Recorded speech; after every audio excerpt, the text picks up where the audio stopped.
Now to a story you're seeing first on 12 News. A Scottsdale nurse is facing multiple felony charges, accused of injecting patients with Botox and weight loss drugs for a doctor who has no medical license here in Arizona.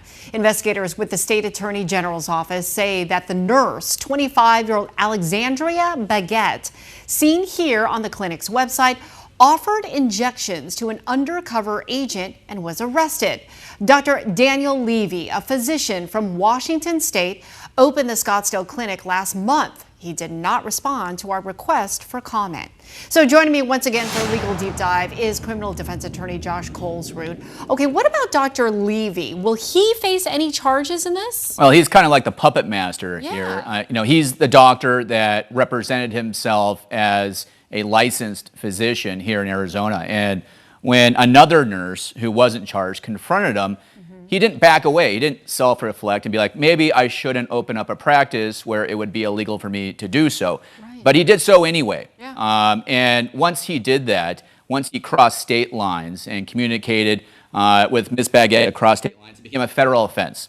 And this could very easily turn into a multi-state federal offense for Dr. Levy, again, who appears to be the man behind the curtain here. What could he face? Oh, he could face up to 20 years in prison. Wow. Yep, for wire fraud and for the fraud schemes that he's been involved with. The federal sentencing scheme is much harsher with this type of fraud than the state does. So what about his practice in Bellevue, Washington? I mean, would his license be revoked there, or what happens in that situation? It very well could be.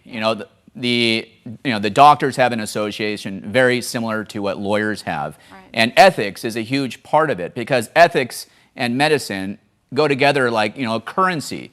And when you betray the trust of your patients, and in particular, if you're convicted and accused of fraud dealing with the medical industry, I don't see how he's not going to keep his license. Well, and that's what's so odd is that he already has a license, apparently in Washington. You would think, how hard is it to get here in Arizona? Why not do the same thing and, obviously have everything be legal? Well, it takes work, and you have to pass the board here, and he didn't want to do that. He saw money, he saw opportunity, and he thought this would be an easy payday. Yeah. And he got away with it. I mean, the nurse involved in this case, it's a tragic story. This young lady worked her entire life to become a nurse. She joined an elite profession as an RN and threw it all the way. For nothing. Yeah.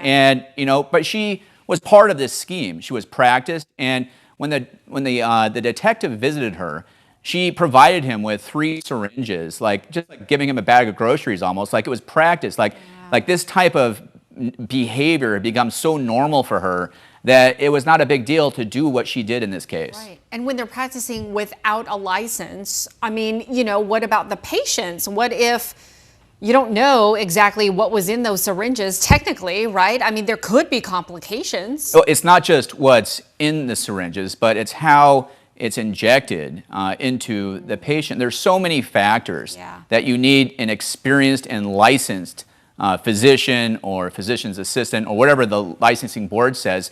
And those conditions are there for a reason. And when you betray the trust of the community, the law comes down like a hammer. All right, Josh, great insight on all 3 cases. We appreciate you. Thank you. Thank you. Mark?